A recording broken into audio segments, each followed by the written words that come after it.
Samantala, habang nasa The Hague, Netherlands, kinestyuan ni Vice President Sara Duterte kung war on drugs ba talaga ang ikinamatayan ng mga biktima ng extrajudicial killings. Baka raw kasi iba ang dahilan ng pagpatay dahil madali lamang anyang kumuha ng hitman sa ating bansa. Balitang hatid ni Tina Panganiban Perez. Sabay sa pag-iit niya sa umano'y tindi ng gun violence sa Pilipinas, kinesyon din ni Vice President Sara Duterte kung drug war nga ba ang dahilan ng pagkamatay ng mga binansagang biktima ng extrajudicial killings noong panahon ng amang si dating Pangulong Rodrigo Duterte. Madali lang naman anya kasing kumuha ng gunman sa Pilipinas. Halimbawa anya kung nangangaliwa ang isang lalaki. I can hire a gunman for 5,000 pesos to kill the mistress. That is how, for 5,000 pesos, that is how bad gun violence in the Philippines is. And that is, again, yes, EJK.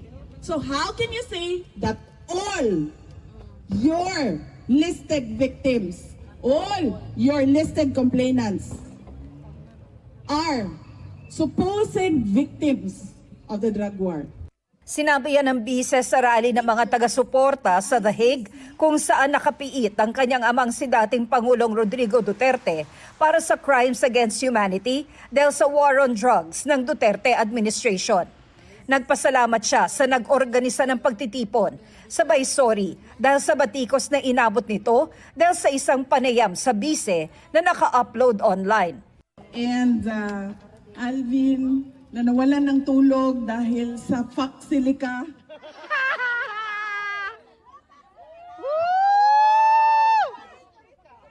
Alvin, if they cannot respect a no comment, you should not lose sleep over it.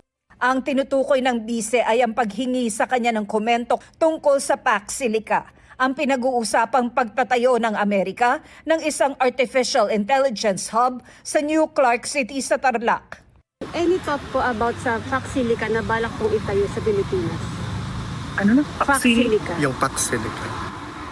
Foxilica? Hindi ma'am, Silica. Foxilica. Do you know anything about that? Wala ma'am? ako. I cannot comment on that. May mga bumatikos sa kakulangan raw sa kaalaman ng bise sa mainit ngayong issue sa Foxilica. Lalo't nagsabi na raw siyang gusto niyang maging susunod na Pangulo ng Pilipinas. Kontrobersyal ngayon ang Foxilica dahil sa isang banda, lilikha raw ito ng maraming trabaho dahil sa mga itatayong AI data centers at pabrika ng computer chips na gagamitin ng mga AI supercomputer. Pero pinangangambahan ang epekto nito sa komunidad dahil sa laki ng kuryenteng kailangan ng proyekto at matinding demand sa tubig para sa cooling system ng mga data center. Ayon sa gobyerno, magkakaroon ng sariling source ng kuryente at tubig ang AI hub para di makaagaw sa supply ng lugar. Tina Panganiban Perez, nagbabalita para sa GMA News.